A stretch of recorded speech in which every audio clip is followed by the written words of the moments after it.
Ricardo Fuentes, músico y colaborador en el área de producción. Sus ideas, simpatía y sinceridad le han dado la oportunidad de conectar con mucha gente en iChurch México. Querida iglesia, querida familia, el Señor te bendiga. Te agradezco infinitamente que me des la oportunidad una vez más de meditar juntamente contigo una porción de la palabra de Dios. Te voy a invitar a que me sigas con tus oídos o con tu vista en tu Biblia en el primer libro de Samuel, capítulo 17, verso 12. Vamos a leer en donde la palabra de Dios nos dice: Ahora bien, David era hijo de un hombre llamado Isaí, un efrateo de Belén, en la tierra de Judá. En ese tiempo, Isaí era anciano y tenía 8 hijos.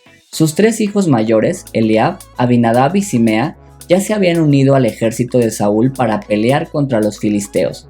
David era el menor de los hijos. Sus 3 hermanos mayores se quedaron con el ejército de Saúl, pero David iba y venía para ayudar a su padre con las ovejas de Belén. Tengo una pregunta para ti. Te acabo de hablar de los hijos de Isaí. Isaí tenía 8 hijos. El menor de ellos era David. Era David el que en el futuro se iba a convertir en el rey de Israel. Pero hasta este punto en la historia, ¿quién te resulta más interesante de los hijos de Isaí? ¿Los hijos que peleaban junto al rey y que estaban ya en el campo de batalla? ¿O el hijo menor de Isaí que se encargaba de cuidar las ovejas? Y para que me puedas responder esta pregunta, déjame darte el título de mi meditación, a la cual he llamado Todo se empieza por lo pequeño. Todo se empieza por lo pequeño. Este es el comienzo del que sería llamado el rey David y de quien Jesús sería llamado Jesús, el hijo de David, descendiente de David.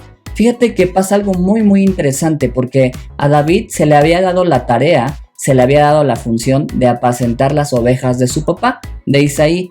Una tarea que a tus ojos quizás, o a los míos, podría parecer insignificante. Pero ¿qué crees? David ponía tanta pasión en esa tarea que defendía con su vida misma cuando un oso o un león venía y quería robar alguna de esas ovejas. Esa pasión que él imprimió en la tarea que le había dado su padre fue la llave para que el rey Saúl, cuando se presentó este filisteo llamado Goliat, insultando al pueblo de Israel, le diera la oportunidad a David de pelear en contra de él. Y si no me crees, acompáñame a leer a partir del verso 32, en donde la palabra de Dios dice: No se preocupe por ese filisteo, le dijo David a Saúl, yo iré a pelear contra él. No seas ridículo, respondió Saúl. No hay forma de que tú puedas pelear contra ese filisteo y ganarle. Eres tan solo un muchacho, y él ha sido un hombre de guerra desde su juventud. Pero David insistió: He estado cuidando las ovejas y las cabras de mi padre. Cuando un león o un oso viene para robar un cordero del rebaño, yo lo persigo con un palo y rescato el cordero de su boca. Y si el animal me ataca, lo tomo de la quijada y lo golpeo hasta matarlo. ¿Te das cuenta con cuánta pasión, con cuánta energía David peleaba y David cumplía la tarea que le había encomendado su padre Isaí? Ahora, déjame hacerte una pregunta. ¿Cuál es esa tarea? ¿Cuál es ese encargo?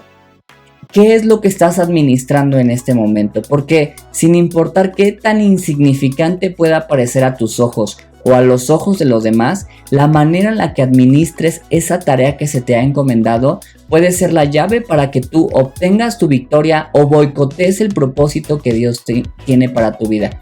Te lo digo en serio, y te lo digo por lo que acabamos de leer en los comienzos del rey David.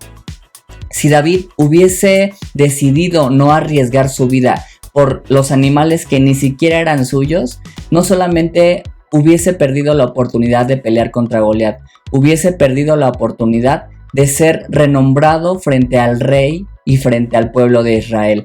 Y no solamente ganar renombre frente al pueblo de Israel, sino hubiese perdido la oportunidad de sentarse a un lado del rey. Y no solamente hubiese perdido la oportunidad de sentarse a un lado del rey, sino de ser coronado rey de Israel. Y no solamente ser coronado rey de Israel, sino de perder la oportunidad de que Jesús fuese llamado en el futuro Jesús, el hijo de David, descendiente de aquel muchacho que se encargaba en sus orígenes de apacentar las ovejas de su padre. Así que iglesia, recuerda, sin importar qué tan insignificante parezca esa tarea que se te ha encomendado, hazla con pasión, hazlo con entrega, hazlo como si no existiera nada más por qué estar en esta tierra, porque eso determinará el que tú y yo podamos alcanzar nuestro propósito en Dios, o que tú y yo terminemos boicoteando el propósito que Dios tiene para tu vida. Iglesia, recuerda, todo se empieza por lo poquito.